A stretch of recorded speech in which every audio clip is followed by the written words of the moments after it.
Beth was beyond furious with me, her husband, Mark Johnson. How did I know? It was pretty obvious. As we drove home from a party hosted by some friends of hers, Lisa and Joe Parker, she sat as far from me as possible, her arms crossed, wearing a look that could turn water into vinegar. Why was she so angry? Well, I suppose she had every reason to be upset, considering I completely ruined her night. Quite a blunder, huh? I should feel guilty for embarrassing her, the mother of our 3 kids. Shame on me. But how exactly did I mess up the night? I grabbed the wrong key, that's how. See, there's a rather strange twist to the parties the Parkers host, one that my dear wife apparently decided to embrace without a second thought. Unfortunately for her, I wasn't on board with the idea. We'd never attended one of their get-togethers before, but somehow after 10 years of marriage, Beth conveniently forgot to mention that this particular party had an unusual ending. All the wives were expected to toss their house keys into a bowl. Then, each husband would randomly pick one and spend the night with the woman whose key they drew, indulging in an evening of illicit pleasure. As the night came to a close, and I realized the true nature of the party, I nearly lost my mind. I'd never been so mad at Beth. Grabbing her by the arm, I pulled her into the kitchen. Did you know how this party was supposed to end? I demanded, staring into her eyes. She smirked, not an ounce of regret on her face. Yes, I knew. And you didn't think to tell me? I asked, still fuming. No, because I knew you wouldn't agree if I did, she responded, cool as ever, you're absolutely right. I don't agree, and I still have a choice. Let's go home. We can't leave now. It would be rude. You'd put me in an awkward position, she argued. Besides, it's just one night. It could bring some excitement into our marriage. I can do without this kind of excitement, I shot back. Let's just apologize and leave. We need some excitement, Mark. I need it. Just one night, and I'll feel desired again, not just like a wife and mother. I shook my head in disbelief. I'm not interested in this, and I won't let this happen. Now, let's go. Ignoring her protests, I dragged her back into the living room, where everyone was gathered around the infamous bowl, ready to pick their partner for the night. Beth tried to pull away, but I didn't let go. When I finally reached the bowl, I made it clear to everyone, I wasn't informed about tonight's arrangement, and I won't be sharing my wife with anyone. I dug through the bowl and pulled out our house key, which I recognized by its blue keychain. Holding it up for all to see, I added, my marriage is sacred, and I don't condone this. There were a few grumbles from the crowd, but I didn't care. I turned to Beth, who was livid, her face flushed with embarrassment. I gave her an ultimatum, Beth, it's your choice, but decide now. Come with me and leave this nonsense behind, or stay and never come home. I'm leaving. The entire room fell silent as all eyes turned to my wife. After a tense pause, she spoke, her voice tight with frustration. I'm sorry for my husband's behavior, she said to the group. I'd love to stay, but I suppose it's best if I leave. Begrudgingly, she followed me to the car. You're insufferable, she hissed as we got in. How could you embarrass me like that in front of everyone? We'll never be invited to one of their parties again. Embarrass you? What about how you embarrassed me by not telling me you planned to sleep with another man tonight? Well, you could have picked another woman, and we both would have enjoyed ourselves. I don't want another woman, Beth. I've always been faithful to you, and I'm disgusted to learn that after 10 years of marriage, you want to sleep with someone else. It would only be once, Mark. Just one night, out of all the nights we've shared. That's not much to ask, is it? It's a lot to ask. This isn't some small thing, Beth. It's a big deal, I said, pulling over abruptly. But if this means so much to you, then fine. I made a sharp U-turn and sped back toward the Parkers' house. Beth let out a yelp as I turned the car around. What are you doing, Mark? If sleeping with another man is that important to you, then go ahead. I won't stop you, I said as I pulled up to the house, tires screeching. There's still time for you to enjoy your adventure. Her face went pale. What are you saying? I'm saying you can go ahead and join them, Beth. Go find someone else to give you what I apparently can't. It's just an adventure, Mark. Something different. You're perfect, but I need this. Well, I don't want any part of it. I've been faithful to you, and I'm not about to change that now. If you go through with this, it's over between us. Beth hesitated, her hand on the door handle. Can you pick me up in the morning? She asked, a note of hope in her voice. No.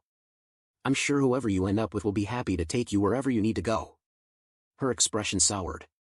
You make it sound so dirty, Mark. It's not like that. It's exactly like that, Beth. You're about to spend the night with a stranger. She sighed. It's just one night. It's not a big deal. Even 1 second would be too much, I said firmly. If you go through with this, we're done. She didn't seem to understand. You're overreacting, Mark. I'll be yours again in the morning, and you'll forget all about this. No, Beth. If you walk back into that house, I'll never want you again. That won't happen, Mark. We're married. We'll get through this. I shook my head. If you go in, it's over. Beth hesitated for a moment, then opened the door. See you in the morning, Mark, she said with a defiant smile. No, you won't, I whispered as I drove away, leaving her standing in the driveway, stunned. I hoped she'd call, admit she was wrong, and ask me to come back, but she never did. As I drove, tears filled my eyes. Beth had chosen a stranger over me, over our marriage. I remembered my father's words, if a woman is seriously considering sleeping with another man, she's already crossed the line. And it hit me, my marriage was over. The real tragedy in all of this is our 3 children, 9-year-old Natalie, 8-year-old Emma, and 4-year-old Mark Jr. How can I go on without seeing them every day? But I can't just overlook what Beth did without consequences. The kids were spending the weekend at my mom's house, which gave me time to figure out my next steps. I drove around aimlessly for about half an hour, still hoping Beth would call and ask me to pick her up. But as the minutes ticked by, it became painfully clear that she had made her decision. Finally, I headed home. As I pulled into the driveway, my phone rang. For a moment, my heart raced, hoping it was her, but the caller ID told me otherwise. I answered anyway, and on the other end was Ted Mason, one of the guys from the party. Hey, Mark. It's Ted. Beth gave me your number. She's really hoping you'll come back. She said she's excited for tonight and thinks you should join in. You're a lucky guy, you know? Every man here is hoping to pick her key. She's been telling everyone that tonight's going to be unforgettable, and she wants you to be part of it. It's getting pretty heated here, Ted continued over the phone. Everyone's excited to see who they'll be with tonight. You've still got time to come back and pick a key. There are some really attractive women here, Mark. They're ready to show you a great time tonight. Screw you, Ted Mason, I spat. And to hell with everyone at that party, including my unfaithful wife. I hope you all get what's coming to you. I hung up and staggered into the house, my mind spinning. Within 20 minutes, I had packed 2 suitcases, enough clothes for a week or 2, grabbed my laptop and shaving kit, and loaded everything into the car. After rummaging through some drawers, I found our marriage certificate. With a grim satisfaction, I tore it into 4 pieces. Then, I grabbed a hammer and flattened my wedding ring. It took several hits, but when I was done, I placed the ring and the torn certificate on Beth's pillow. Locking the front door behind me, I drove off into the night. I intended to find a motel a few miles outside town, but before that, I circled past the Parker's place one more time. A few cars had already left, and I saw some people standing in pairs, chatting on the street. Beth wasn't anywhere in sight. I figured she had moved on with her new partner or perhaps paired up with Joe Parker himself. The motel I eventually found was in a nearby town. It wasn't fancy, but it had a secluded parking lot in the back, which suited me just fine. I locked the car, picked up a 6-pack of Newcastle from the convenience store next door, and went back to my room to unwind with some TV. The first 2 beers helped take the edge off. But as I popped open the third, my phone rang. It was Beth. I knew she wasn't calling for me to pick her up, so I let it go to voicemail. Mark, you're acting like a child, her message began. Ted told me what you said. How many times do I need to tell you, it's just one night? I'll let one guy have me for a few hours, and it doesn't make me immoral. Sure, it might sting a bit, but I'll make it up to you in ways you can't imagine when I get home tomorrow. You probably don't care, but since you pulled our key from the bowl, they gave me another one. The guy who got it is named Brian. He seems nice, and he promised he wouldn't pressure me. He's married with kids too. Since we're at our place, I went to him. His wife and her boyfriend are staying in a different room, so we won't disturb them when things get heated. You know how vocal I get when you touch me. She let out a soft laugh. Mark, I know you're upset, but I promise I won't let him do anything we haven't done. I told Brian we should keep it simple, maybe stick to the usual positions. He's been with me a few times, mostly missionary, but we might mix it up a little. He agreed, especially since it's my first time with another man. He'll drive me home tomorrow, and I'll shower and freshen up before I come back to you. No leftovers for you, baby. Sweet dreams, love. Get ready for some excitement when I see you in the morning. Love you, Mark. Listening to her message tore me apart. How could I have married someone so foolish and immoral? Sure, Beth had always been a bit scatterbrained, but I thought it was part of her charm. Now, her recklessness was going to cost her everything, her life, her husband, and probably her kids. She didn't understand that I couldn't just forgive her after she let another man have her and flaunted it in my face. I should have ignored her message, but I couldn't help myself. I dialed her number, and she picked it up after the third ring. Hey, babe, she cooed. Brian and I just got into bed, so I can't talk long. Shut up, Beth, I said coldly. This is the last time you'll hear from me. You have no idea what you've done, but you're about to find out. Enjoy your night with Brian, because when you wake up tomorrow, our marriage is over. Got it? You're finished. Her voice faltered. Mark, what are you saying? Don't be like that. I never thought I'd say this, but I hate you more than I ever loved you. Expect to hear from my lawyer next week. And with that, I hung up. 30 seconds later, the phone rang again. It was her. I let it go to voicemail. Mark, she began, her voice cracking, why are you doing this? How can you say those things to me? I'm your wife. Can't you just let me have this one night?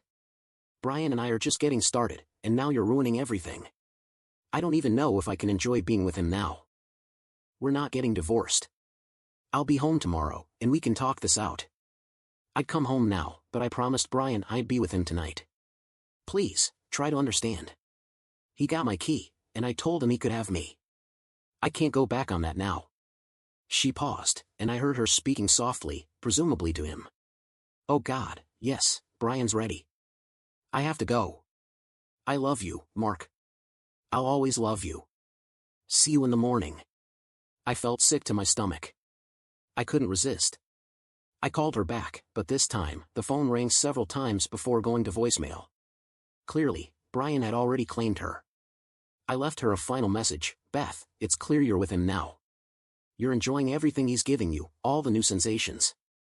You've broken my heart, and I'll never forgive you for it. You've kept your promise to Brian, but you couldn't keep your vows to me. You're nothing more than an adulterer now. From here on out, you can be with as many men as you like, but you've lost me forever. Beth never called back. I knew why. Once she was involved with a man, she became consumed, nothing else mattered. I wasn't sure if she even listened to my last message. Either way, it didn't matter. Our marriage was over.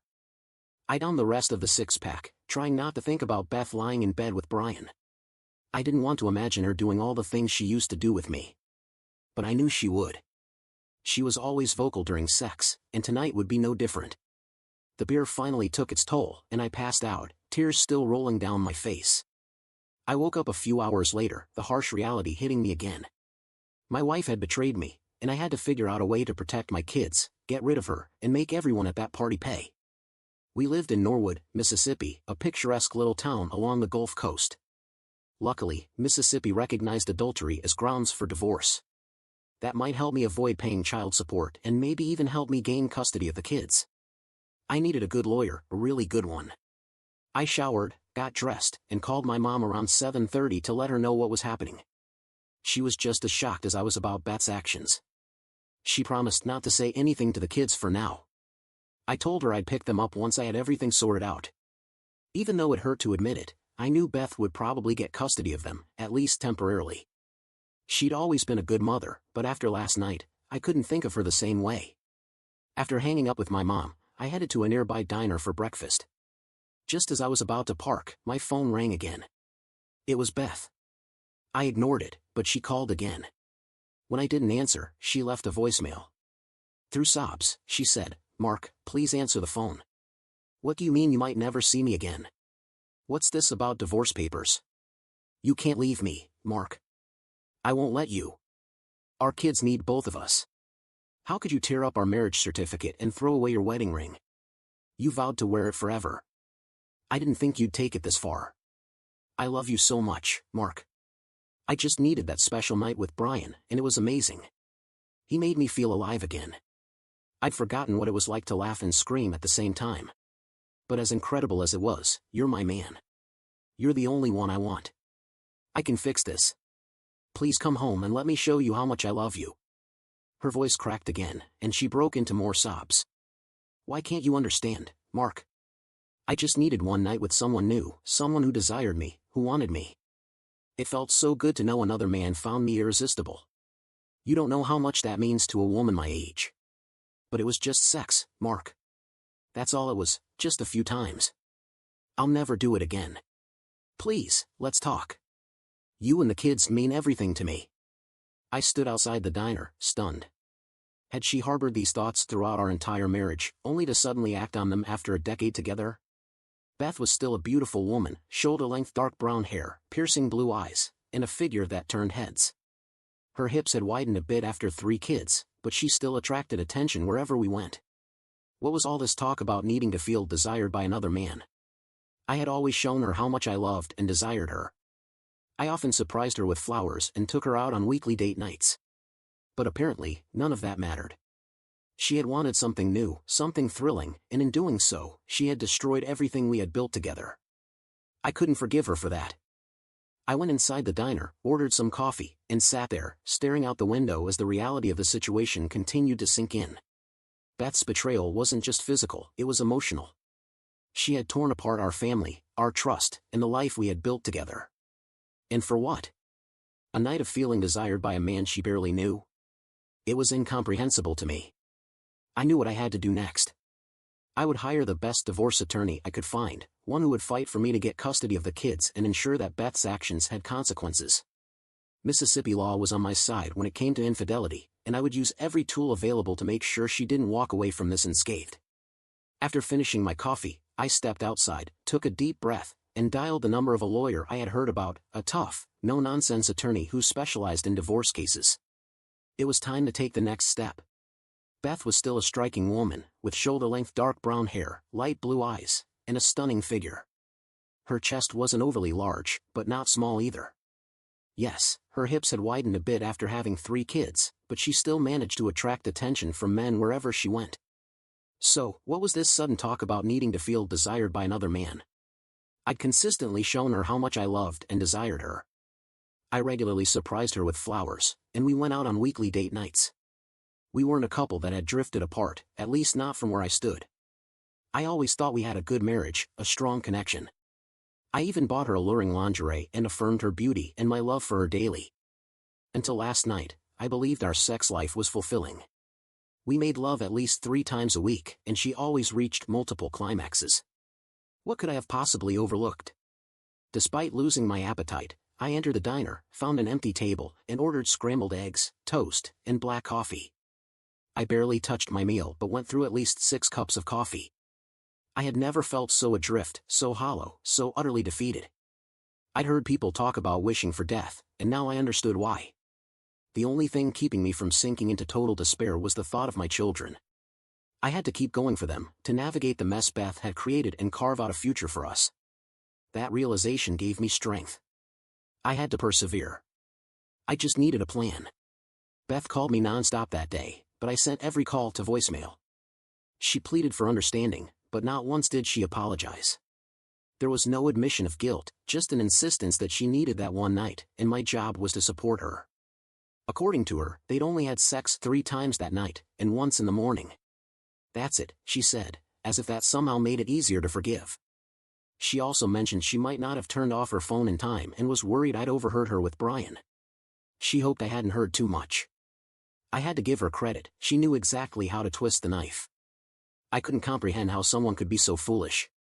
The only silver lining in this mess was that I now had enough audio evidence of her infidelity to use against her in court. I didn't know if it would be enough, but it was certainly damning. Tomorrow, I will start putting things in motion. I'd look for a good lawyer and gather all the information I needed. I visited my kids at my mom's house. She mentioned that Beth had already called to check on the kids and asked where I was. Mom told her I was devastated and didn't want to speak to her. Beth apparently broke down in tears, saying she didn't understand. My mother reassured her that no man would accept his wife flaunting a night with another man in his face.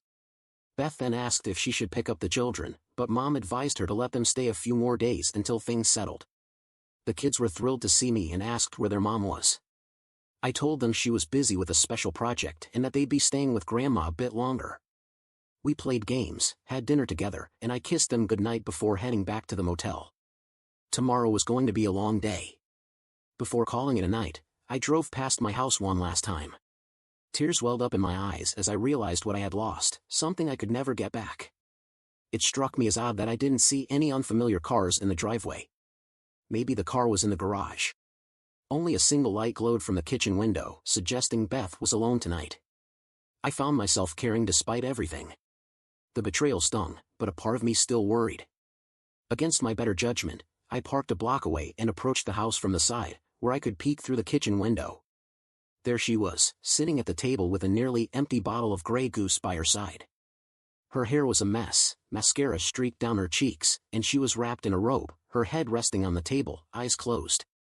It was clear she had been crying, surrounded by a pile of used tissues. For a brief moment, I felt a pang of sympathy, but it was quickly replaced by the memory of what she had done. She had made her choices, and now she had to live with them. I resisted the urge to knock on the door and instead returned to my car, driving away with a small sense of satisfaction. Perhaps she was finally beginning to realize the magnitude of her actions. If she needed comfort, she could go to Brian. Monday morning arrived, and I had a busy day ahead. I returned to the diner for breakfast and, this time, managed to eat my eggs, toast, and coffee. After finishing, I called my mom to speak with each of the kids, reassuring them that I'd be home soon. Then, I contacted my office, letting my assistant know that I'd be dealing with personal matters for the next 2 days. She asked if everything was alright, and I told her I'd explain later. During my last year at Ole Miss, I'd roomed with 2 close friends, Doug Lewis and Liam McRae. We'd kept in touch over the years, though we didn't see each other often. While I pursued a degree in computer science, Doug studied business administration, and Lee went into law. I decided to reach out to them for advice.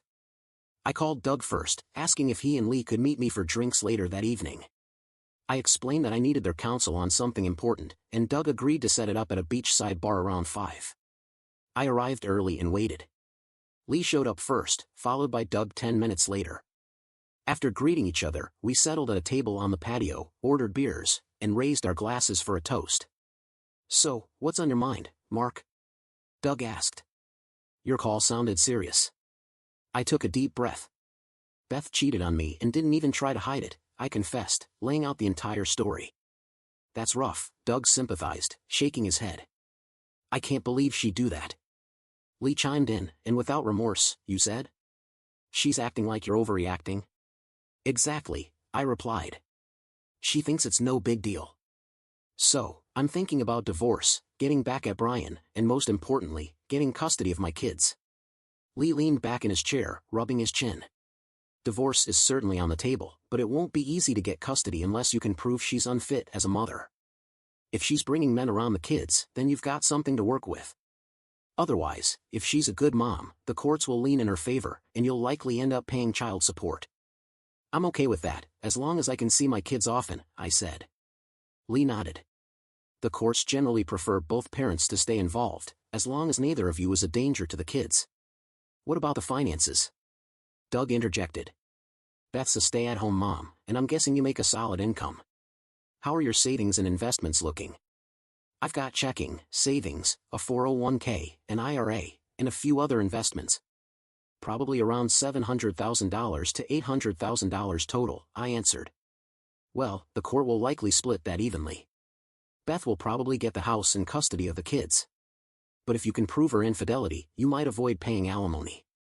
Do you know a good divorce lawyer?" I asked. "One of the partners at my firm is one of the best family law attorneys in Mississippi. Her name's Sandra Simmons. Want me to set up a meeting?" "The sooner, the better," I agreed.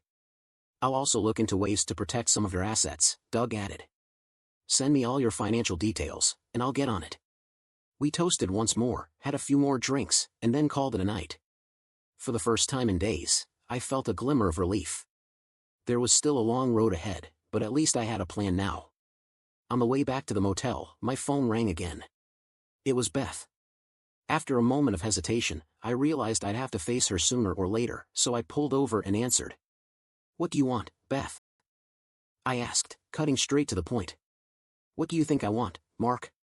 "I want my husband to come home," she said, her voice trembling with emotion. "Unfortunately, your little escapade with Brian makes that impossible," I replied coldly. "Don't say that, Mark, please. Don't you dare say that. It was just one night after 10 years. That's not grounds for divorce." "Infidelity is most certainly grounds for divorce in Mississippi," I shot back. "Why do you keep calling it cheating? It was just one night with someone new, just a fling. When a married woman has sex with another man, whether it's for one night or 1 second, it's cheating," I said firmly. "I told you that if you went through with this, it would be over between us. And I meant it." Her sobs echoed through the phone. "Please, Mark, you can't do this to me." "You did this to yourself, Beth," I said.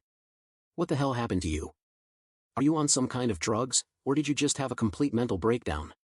You didn't care about me, our kids, or what this would do to our family. You just had to have your night with Brian, and now you're going to face the consequences. I never wanted it to be like this, Mark. I didn't think I was hurting you. I just wanted to try something new. I love you. It wasn't about you. It was about what I needed. That's what brought us here, Beth," I replied bitterly. "You put yourself first. You didn't think about me or our kids. You just thought about what you wanted. A special night just for yourself," I said, the bitterness in my voice unmistakable. "Well, congratulations, Your Highness, you got your wish. And it ended your marriage. It probably also ruined your reputation with your family and friends. Maybe one day I'll forgive you, but I'll never forget. And I'll make sure everyone knows what you did, just like you mocked me for being upset about your affair. Let's see how you handle it when everyone hears your confession, how many times you were with Brian." "Oh God, Mark, please. My parents would be devastated if they found out," Beth cried. "Too bad, Beth. You should have thought of that before you made your bed.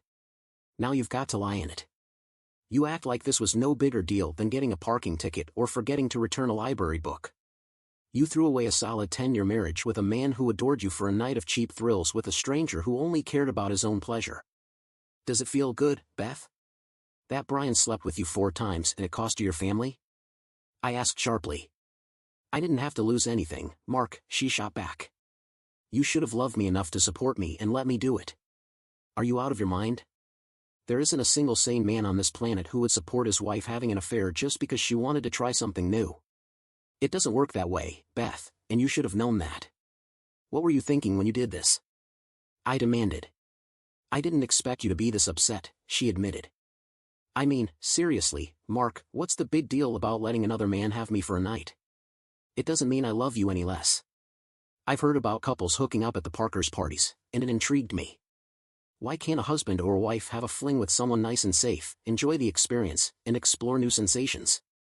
I stared at the phone in disbelief as she continued, "I just wanted to experience another man's touch. It didn't mean I loved you any less, Mark. It just meant I needed something different, just once. Then I would have committed myself to you again, and never done it again. But that meant you didn't respect me," I said, my anger boiling over. "I begged you not to do it, over and over again, and you just smiled and said, 'See you in the morning, Mark.' You took away what we had shared for over 10 years, the vows that meant everything to me clearly meant nothing to you. We created 3 beautiful children out of the love we had. We were a family. And now you've willingly given that part of yourself that made our children to another man. For what? A good time? A one-night stand?" "It was just one night," she repeated, "and you need to accept that and move on." I shook my head, frustrated beyond words.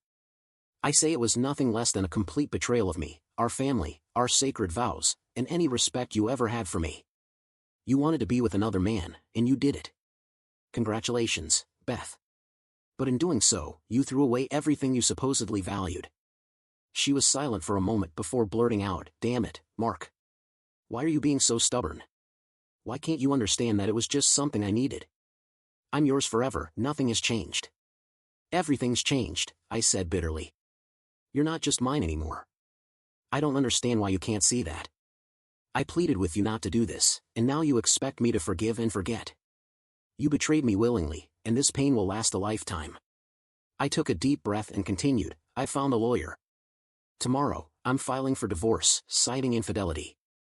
I'll name Brian, and I'll name anyone else from your party I can identify.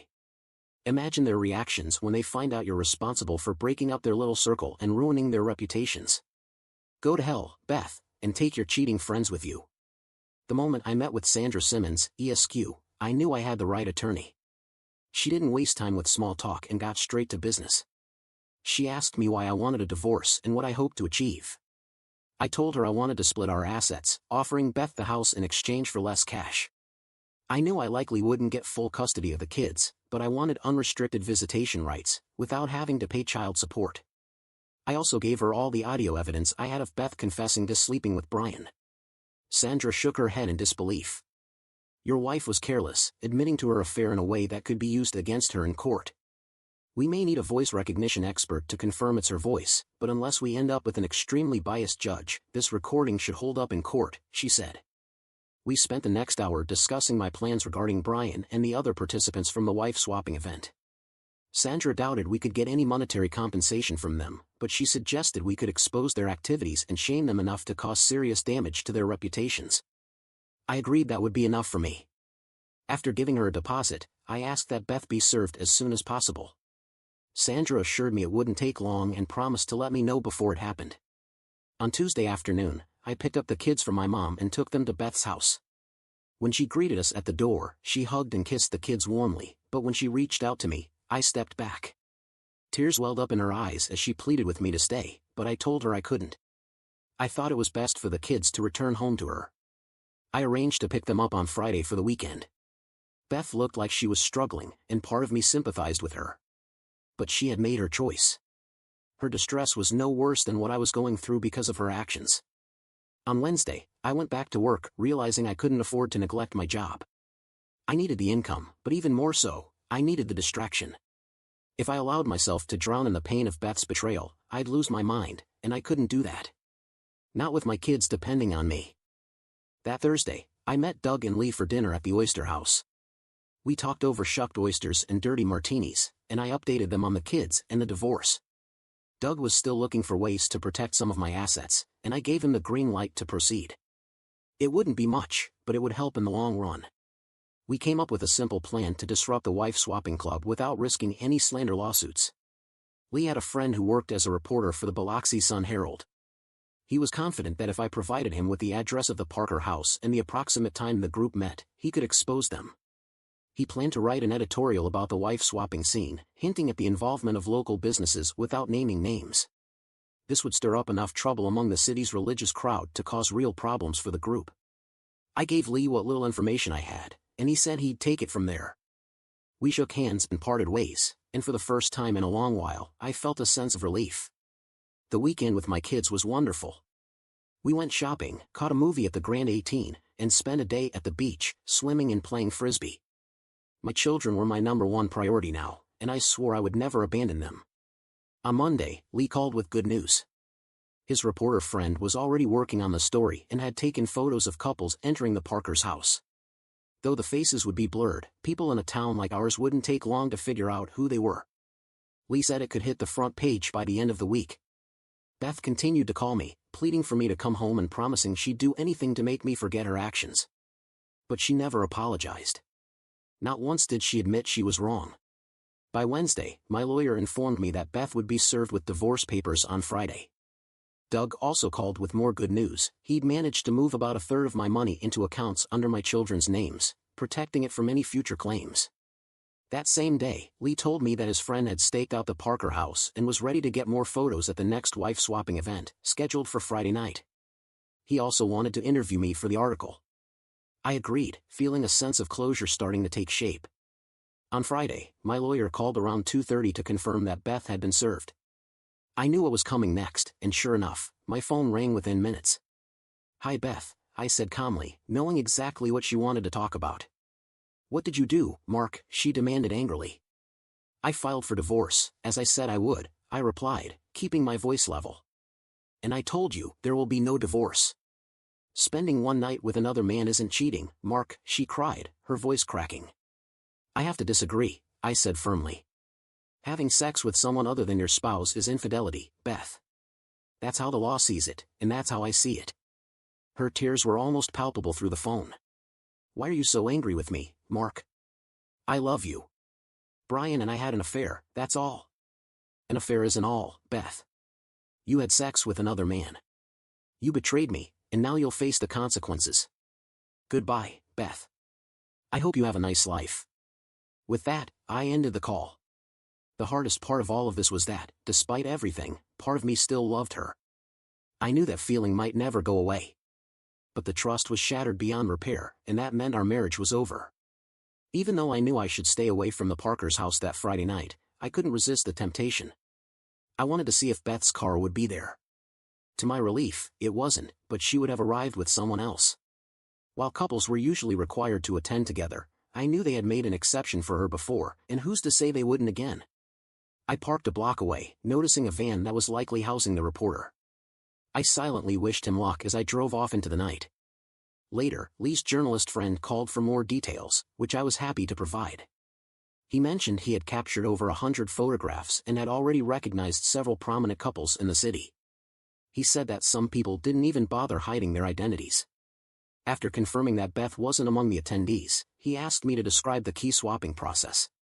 While I hadn't seen it firsthand, I relayed Beth's account and what I'd overheard from other couples. By Sunday, the article hit the front page of the Biloxi Sun-Herald, sparking outrage across the city. The paper featured a large photo of couples entering and exiting the house, their faces blurred but easily recognizable by their clothes or cars. Inside, there were 4 more pages of photos and a detailed write-up. The city was buzzing by Monday morning, with local radio and TV stations discussing the scandal. For me, it was a bittersweet victory. The religious community had erupted in protest, civic leaders condemned the city's tarnished reputation, and lawsuits were flying left and right. But all I could think about was the pain I had endured because of Beth's betrayal. Beth continued to try to reconcile, but her attempts were futile. Our divorce was finalized, granting me joint custody of the kids. She had them on weekends, and I had them during the week. It wasn't ideal, but it worked. In the end, I spared her the humiliation of sharing the audio of her confession with her family and friends. As for the couples involved in the key parties, some divorced and moved away, while others simply vanished from the social scene. Beth started dating again, but it was clear she still didn't understand why what she had done was so unacceptable. I dated a few women but never found anyone I was ready to settle down with. Some wanted to move in, but I wasn't ready to hand over a key.